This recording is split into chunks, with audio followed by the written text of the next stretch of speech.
समस्याओं की आवाज उठा के सरकार तक पहुंचा सके और उनको नीति निर्माण में उनको सरकार पे दबाव डाल सके कि भाई पशुपालकों के हित में आप नीति बनाइए। तो एक मैं ये बताने के लिए आया हूँ।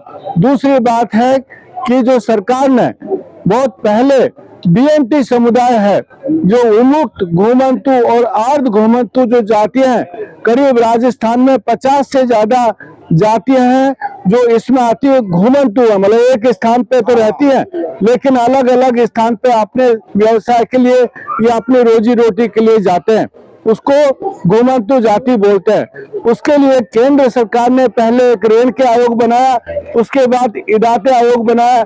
सभी आयोगों ने ये रिपोर्ट दी कि इनकी स्थिति बहुत ही खराब है, ना इनमें शिक्षा है, ना आवास है और ना ही इनमें नौकरियां हैं। इसलिए उसके लिए स्पेशल व्यवस्था होनी चाहिए। और उन्होंने बोला कि इन समुदाय को 10% रिजर्वेशन अलग से होना चाहिए।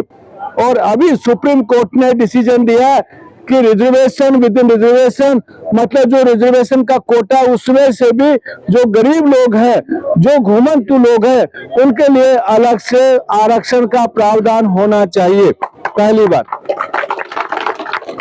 दूसरी बात यह है कि उनके बच्चों की शिक्षा के लिए आवासीय विद्यालय होना चाहिए, कला विद्यालय होने चाहिए।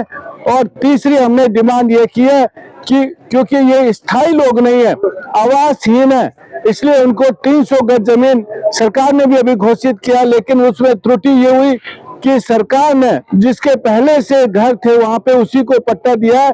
लेकिन व्यवस्था यह है कि 300 गज नई जमीन मिलनी चाहिए उनको, और जो पशुपालक हैं उनको 300 गज बाड़े के लिए जमीन मिलनी चाहिए।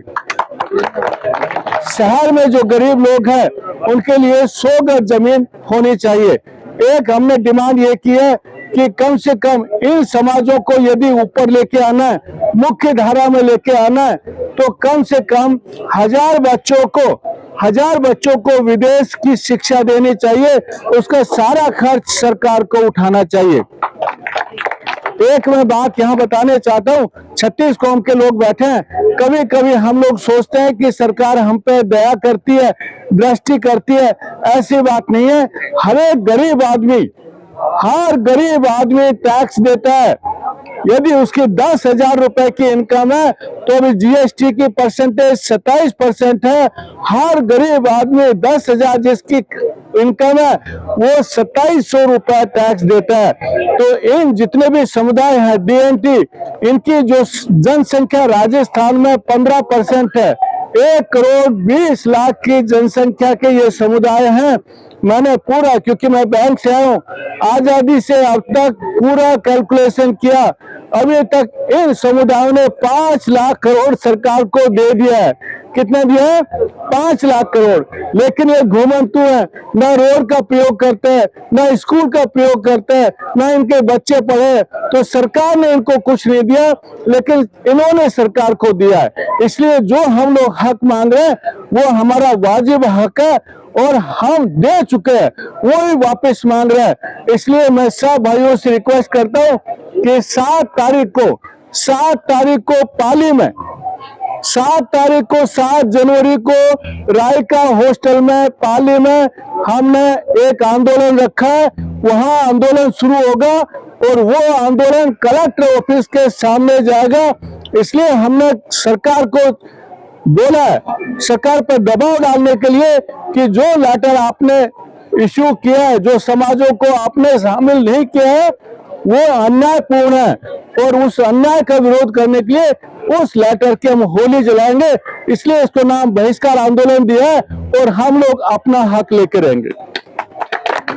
इसलिए सब लोगों से, 36 कौम से मेरी रिक्वेस्ट है कि आप जो इन भाइयों का साथ दीजिए, और जितने भी लोग डीएनटी समाज के यहाँ पे बैठे हैं, सब लोगों को आना है, न्याय के लिए आना है, आपके अधिकार के लिए आना है, आपके बच्चों के लिए आना है, आपके बच्चों के भविष्य के लिए आना है। बहुत बहुत धन्यवाद। आपने सुना। Thank you very much.